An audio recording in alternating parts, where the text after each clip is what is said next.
Hello dear, welcome back to Hindi NCERT। आज की video में हम करेंगे कश्मीर की प्रसिद्ध कवियत्री लल दत्त की कुछ कविताओं को।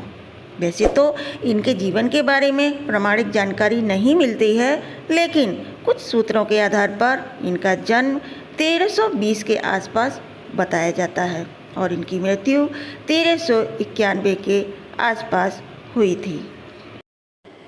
लल दत्त अपने वाकों के लिए प्रसिद्ध हैं। वाक उनकी लोकप्रिय शैली का नाम है।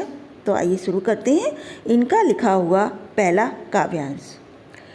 रस्सी कच्चे धागे की खींच रही मैं नाव, जाने कब सुन मेरी पुकार, करें देव भवसागर पार।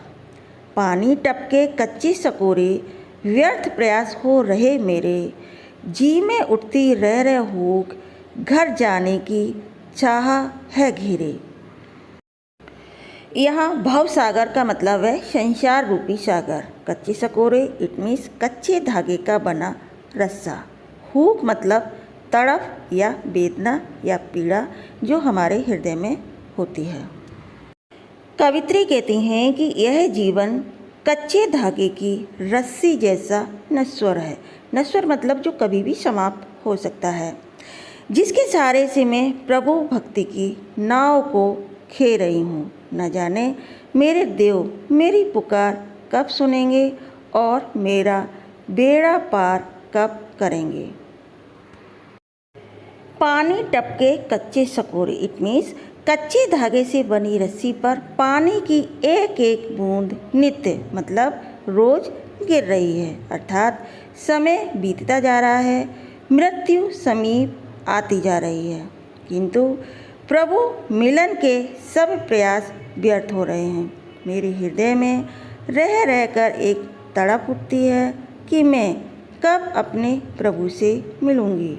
अब मैं अपने घर अर्थात परमात्म लोक में जाना चाहती हूँ।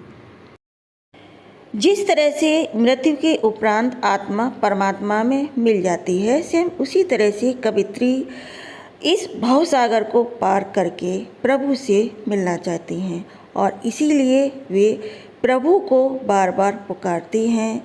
भक्ति के द्वारा वे प्रभु को पाना चाहती हैं, परंतु वे प्रभु से नहीं मिल पा रही हैं। जो भी वो प्रयास करती हैं वे व्यर्थ हो रहे हैं और इसीलिए उनके हृदय में हुक उठती है, वेदना उठती है। उनका हृदय प्रभु मिलन के लिए व्याकुल है।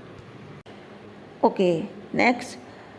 आई सीधी राह से गई न सीधी राह, सुषुम सेतु पर खड़ी थी, बीत गया दिन आहा। जेब टटोली कौड़ी ना पाई, माझी को दूं क्या उतराई।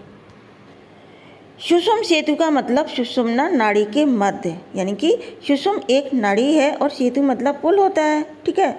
मतलब ये हुआ कि वह नाड़ी इड़ा और पिंगला नामक नाड़ियों के बीच जो स्थित है उसे हम सुषुम सेतु कहेंगे। माझी मतलब नाविक। इसका भावार्थ, आई सीधी राह से गई न सीधी राह। कवित्री कहती हैं मैं आई तो सीधी राह पर थी किंतु उल्टी राह पर चल पड़ी। आशय यह है कि कवित्री परमात्मा प्राप्ति के पथ पर चली थी किंतु उनसे गलती हो गई और उन्होंने इसी गलती से हठ योग का मार्ग पकड़ लिया। वह जीवन भर सुषुम्ना नाड़ी को साधने का प्रयास करती रहीं, कुंडलिनी जागरण में लगी रहीं और इसी प्रयास में सारा जीवन बीत गया। और इसीलिए उन्हें दुख है कि अंत में जब मैंने अपनी जेब टटोली तो उसमें कुछ नहीं था, यानी कि सारा जीवन यूं ही व्यर्थ हो गया और अब मैं परमात्मा को जवाब देने के योग्य भी नहीं रही और अब मेरे पास उतराई के नाम पर शेष कुछ भी नहीं बचा है। मतलब हुआ कि कवित्री भक्ति की राह पर न चलकर हठ योग के कठिन मार्ग पर चल पड़ी। उन्होंने हठ योग की साधना में अपना सारा जीवन लगा दिया और इसीलिए अब माझी रूपी ईश्वर को देने के लिए उनके पास कुछ भी नहीं है। नेक्स्ट, थल थल में बसता है शिव ही, भेद न कर क्या हिंदू मुसलमान। ज्ञानी है तो स्वयं को जान, वही है साहिब से पहचान। यहाँ थल मतलब स्थान जगह, शिव मतलब भगवान शिव, साहिब मतलब ईश्वर। थल थल में बसता है शिव ही, कवित्री कहते हैं कि परमात्मा हर जगह विद्यमान है, वह कल्याणकारी है, सबका भला करता है और इसलिए हिंदू हो या मुसलमान उसे अपनाने में किसी को भेदभाव नहीं करना चाहिए।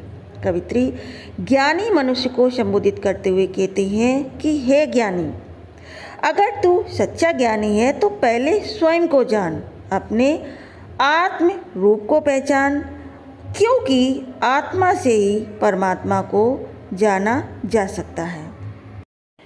कुल मिलाकर इन पंक्तियों का सार ये निकल कर आता है कि ये संसार एक ही प्रभु का बनाया हुआ है। हमें प्रभु की आराधना सच्चे मन से करनी चाहिए और प्रभु को पाने के लिए हमें धर्म या संप्रदाय के आधार पर भेदभाव नहीं करना चाहिए। तो आज का वीडियो अब यहीं पर समाप्त होता है। मिलते हैं नेक्स्ट वीडियो में। Thanks for watching this video. बहुत बहुत शुक्रिया आप सभी का।